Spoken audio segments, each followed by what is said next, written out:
टिंग the eagle. इस कहानी की शुरुआत होती है 149 एडी से, जहां पर हमें ब्रिटेन में रोमन आर्मी को दिखाया जाता है और इस आर्मी में एक सोल्जर भी होता है जिसका नाम मार्कस है।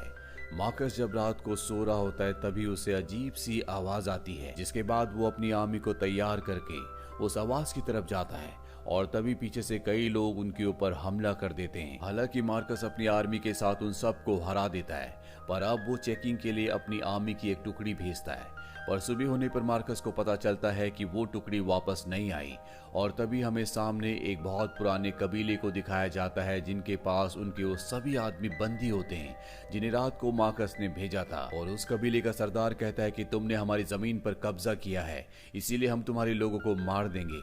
इसके बाद मार्कस के सामने उसके लोगों को मारना शुरू कर देता है, जिसके बाद मार्कस अपने सोल्जर्स को तैयार करता है और उन पर हमला कर देता है। लेकिन ये कबीले वाले बहुत ही खतरनाक होते हैं, इसीलिए वो मार्कस के सभी लोगों को मारना शुरू कर देते हैं। मार्कस को एहसास हो जाता है कि अब वो इस जंग को नहीं जीत सकते, इसीलिए वो अपने निशाने पर कबीले के सरदार को लेता और उसे मार देता है। लेकिन जख्मी होने की वजह से वो खुद भी बेहोश हो जाता है और जब उसे होश आता है तो वो अपने अंकल यानी अपने पिता के भाई के घर होता है जो उसकी देखभाल कर रहे होते हैं। दरअसल मार्कस का पैर जंग में बहुत बुरी तरह से जख्मी हो गया था। अब कुछ दिनों बाद मार्कस के अंकल उसे यहाँ के अरीना में ले जाते हैं जहाँ पर योद्धा आपस में एक दूसरे से जंग करते हैं। तभी मार्कस अपने अंकल से पूछता है कि आपके भाई यानी कि मेरे पिता कैसे थे। वो कहते हैं कि वो एक बहुत अच्छे और बहादुर इंसान थे। वो अपनी जिंदगी की आखिरी सांस तक ईगल की रक्षा करते रहे।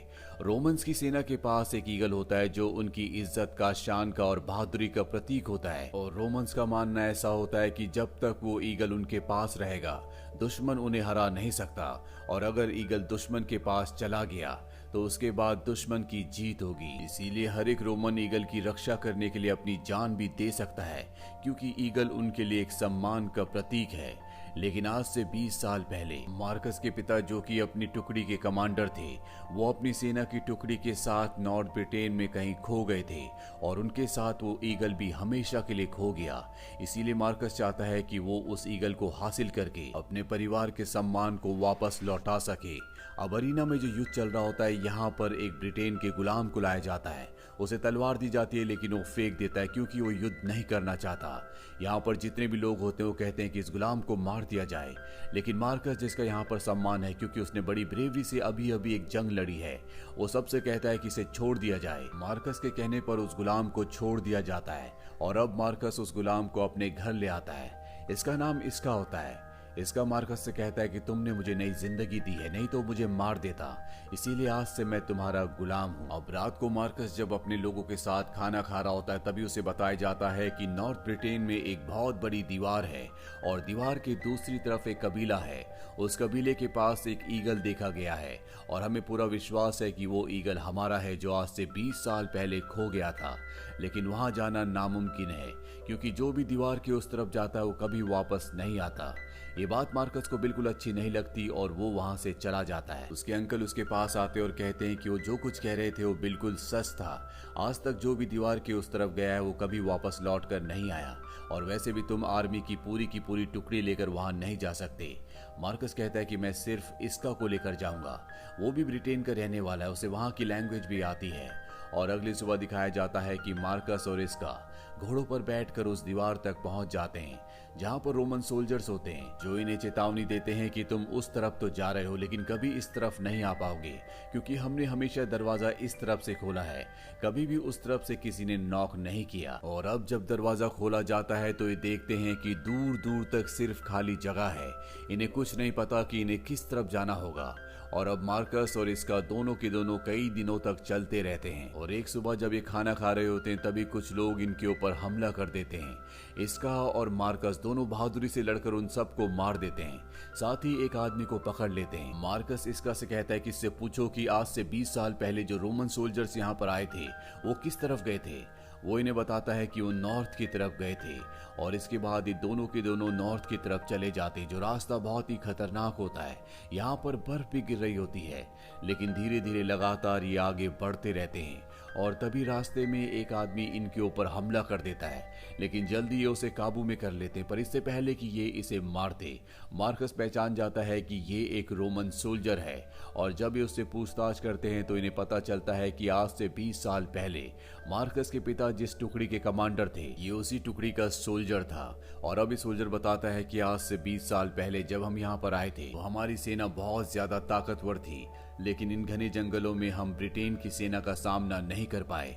उन्होंने एक एक करके हमारे सभी लोगों को मार दिया। मार्कस उससे पूछता है कि तुमने मेरे पिता को आखिरी बार कब देखा था? वो बताता है कि जब मैंने उन्हें देखा था तो चारों तरफ से दुश्मन से घिरे हुए थे, वो उन पर हमला कर रहे थे, पर मैं उनकी मदद नहीं कर पाया क्योंकि मैं आखिरी बचा था, इसीलिए मैं अपनी जान बचाकर भाग गया। ये सब सुनकर मार्कस को बहुत दुख होता है। वो उससे पूछता है कि वो ईगल कहाँ पर है। वो बताता है कि तुम गलत आदमी से सवाल पूछ रहे हो। इसका जवाब मैं नहीं दे सकता, बल्कि तुम्हारा साथी दे सकता है जो कि ब्रिटेन का रहने वाला है। ये सुनकर मार्कस पूरी तरह से हैरान हो जाता है। वो इसका से कहता है कि जब तुम्हें पता था तो तुमने मुझे पहले क्यों नहीं बताया? इसका कहता है क्योंकि तुम्हारे पिता और उनकी पूरी सेना मेरे पिता को मारने के लिए आई थी। मार्कस कहता है कि तुम मेरे गुलाम हो, तुम्हें मुझे सब कुछ बताना चाहिए था। इसका कहता है कि अगर मैं तुम्हारे साथ नहीं होता तो अब तक तुम्हारी जान चली जाती। और इसके बाद इन दोनों के बीच में हाथापाई होना शुरू हो जाती है। और जब ये दोनों एक दूसरे से लड़ रहे होते हैं तभी यहाँ पर कबीले के कुछ खतरनाक लोग आते हैं और वो इसका से पूछते हैं कि तुम कौन हो। वो बताता है कि मैं ब्रिटेन के चीफ का बेटा हूँ और मेरे साथ जो ये रोमन है ये मेरा गुलाम है। इसके बाद इन दोनों को कबीले में ले जाया जाता है, जहाँ कबीले के सरदार को बताया जाता है कि इसका ब्रिटेन के चीफ का बेटा है और इसके साथ जो ये रोमन है ये इसका गुलाम है। इसका कि यहाँ पर बहुत खातिरदारी की जाती है, जबकि मार्कस को गुलामों की तरह रखा जाता है। उससे हर तरह के काम करवाए जाते हैं, साथ ही उस पर जुल्म भी होते हैं, लेकिन चाहकर भी इसका उसकी मदद नहीं कर सकता, क्योंकि अगर कबीले वालों को पता चल गया कि ये एक दूसरे के साथ मिले हुए हैं, ये दोनों के दोनों दोस्त हैं, तो कबीले वाले इन दोनों को मार देंगे। अब इसी तरह से यहाँ पर कुछ दिन बीत जाते हैं और एक दिन कबीले में एक रिचुअल, एक फंक्शन होता है जहाँ पर सब के सब बहुत ज्यादा दारू पी लेते हैं, जिस वजह से रात को सब के सब सो जाते हैं। और उसी रात को इसका मौके का फायदा उठाकर मार्कस के पास जाता है। वो मार्कस को बताता है कि सब के सब गहरी नींद में सो रहे हैं, यहाँ से भागने का हमें इससे अच्छा मौका नहीं मिलेगा। मार्कस खड़ा होता है और सबसे पहले इस कबीले वालों के मंदिर में जाता है, जहाँ रोमन्स का वो ईगल होता है जिसे मार्कस यहाँ पर लेने के लिए आया है। दरअसल ये कबीले वाले इस ईगल की पूजा करते हैं और अब ये ईगल को लेकर अपने घोड़ों के पास आ जाते हैं। और तभी पीछे से आवाज आती है इसका। जब ये पीछे देखते हैं तो वहां पर एक बच्चा होता है। वो इसका से कहता है कि मुझे भी अपने साथ ले चलो, क्योंकि कल अगर सबको पता चल गया कि मैंने तुम्हें जाते हुए देखा और उन लोगों को नहीं बताया तो वो मुझे मार देंगे। इसका कहता है कि ऐसा कुछ नहीं होगा, ये तुम्हारा परिवार है, तुम्हें यहीं पर रहना होगा। और ये दोनों के दोनों ईगल को लेकर यहाँ से निकल जाते हैं। अगली सुबह जब पूरा कबीला उठता है तो देखते हैं कि उनके मंदिर में ईगल नहीं है। वो समझ जाते हैं कि इसका और उसके साथ जो रोमन सोल्जर था वो दोनों ईगल चुरा कर भाग गए हैं, इसीलिए कबीले के खतरनाक योद्धा उनका पीछा करना शुरू कर देते हैं। वही मार्कस और इसका दोनों अपने घोड़ों पर लगातार 2 दिन तक सफर करते रहते हैं, जिसके बाद इनके घोड़े बहुत ज्यादा थक चुके हैं। इसका का घोड़ा वहीं पर गिर जाता है, जिसके बाद ये दोनों के दोनों मार्कस के घोड़े पर आगे का सफर तय करते हैं। लेकिन मार्कस भी अब बहुत बुरी तरह से थक चुका है, बहुत तेज बारिश भी हो रही होती है। मार्कस इसका से कहता है कि तुम इस ईगल को लो और यहाँ से चले जाओ, क्योंकि मैं अब आगे नहीं बढ़ सकता, मैं अब बच नहीं पाऊंगा। लेकिन इसका उसकी बात नहीं सुनता, क्योंकि इसका की कभी उसने जान बचाई थी, इसीलिए वो नहीं चाहता कि वो मार्कस को छोड़कर यहाँ पर जाए। पर मार्कस उसे कहता है कि तुम्हें यहाँ से जाना होगा। इसका कहता है कि अगर ऐसा करना चाहते हो तो सबसे पहले तुम्हें मुझे अपनी गुलामी से आजाद करना होगा। जिसके बाद मार्कस उस खंजर को जो इसका के पिता का था, जो उसने मार्कस को दिया था, उसे वापस लौटा देता है। लेकिन इसका ईगल लेकर यहाँ से नहीं जाता। वो मार्कस से कहता है कि मैं जल्द ही वापस लौटूंगा, और अकेला ही यहाँ से निकल जाता है। मार्कस इस जंगल में अकेला इसी तरह से पड़ा रहता है। उसके पास उसके देश की आन बान शान यानी कि वो ईगल भी है। अगली सुबह दिखाया जाता है कि इसका यहाँ पर कुछ सोल्जर्स के साथ आ रहा है, और ये वही सोल्जर्स होते हैं जो आज से 20 साल पहले मार्कस के पिता के साथ यहाँ पर आए थे। इनमें से एक सोल्जर वो भी होता है जिसने मार्कस के पिता को आखिरी दम तक लड़ते हुए देखा था।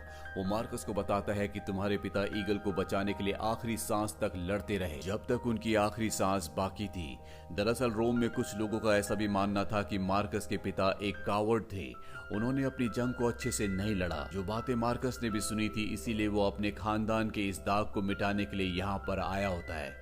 और अब ये सब के सब तय करते हैं कि किसी भी कीमत पर ये अपने ईगल को अपने देश वापस लेकर जाएंगे। और तभी यहाँ पर कबीले के वो लोग भी आ जाते हैं जो इनका लगातार पीछा कर रहे थे, और वो इसका को कहते हैं कि तुमने अपने देश के साथ गद्दारी की है, तुमने दुश्मनों के साथ हाथ मिलाया है, और दुश्मनों के साथ हाथ मिलाने का अंजाम मैं तुम्हें अभी बताता हूँ। और इसके बाद वो अपने बेटे को उनके सामने लाता है। ये वही बच्चा होता है जिसने इन दोनों को जाते हुए देखा था, और क्योंकि ये बात इस बच्चे ने अपने पिता को नहीं बताई थी जो इस पूरे ग्रुप का लीडर है, इसीलिए वो अपने बेटे को सबके सामने मार देता है। जिसके बाद इन दोनों ग्रुप्स में एक बहुत खतरनाक फाइट होती है, लेकिन मार्कस, इसका और उसकी पूरी की पूरी टीम बहुत बहादुरी से लड़ती है और इन सब को खत्म कर देती है। जिसके बाद दिखाया जाता है कि मार्कस और इसका दोनों रोम पहुंच चुके हैं, जहां पर वो अपने अंकल को और गवर्नर को वो ईगल दिखाता है जो आज से 20 साल पहले उसके पिता की टुकड़ी के साथ गायब हो गया था। यहाँ पर मार्कस के पिता की बहादुरी के किस्से सबको बताए जाते हैं, और गवर्नर कहता है कि हमारे पूरे देश में सबसे बहादुर योद्धा तुम्हारे पिता थे और उनके बाद तुम हो। इसीलिए मार्कस को उस टुकड़ी का कमांडर बना दिया जाता है जिसके कमांडर कभी उसके पिता थे, जो पूरे रोम की सबसे बहादुर टुकड़ी है जिसका नाम 9th लीजन है। और अब मार्कस ने वो हासिल कर लिया जो अपनी जिंदगी में हासिल करना चाहता था। साथ ही उसका साथी इसका, जिसने बहादुरी से और पूरी ईमानदारी से उसका साथ दिया। अभी दोनों के दोनों बहुत गहरे दोस्त हैं, लेकिन मार्कस को नहीं पता कि अब उन्हें क्या करना है। इसीलिए इसका से पूछता है कि अब मैं ये तुम पर छोड़ता हूँ, जो तुम कहोगे अगला मिशन हमारा वही होगा। और इसी के साथ ये कहानी, ये फिल्म यहीं पर खत्म हो जाती है। ये फिल्म साल 2011 में रिलीज हुई थी। IMDb पर इस फिल्म की रेटिंग है 6.2। उम्मीद करते हैं कि ये कहानी आपको पसंद आई होगी।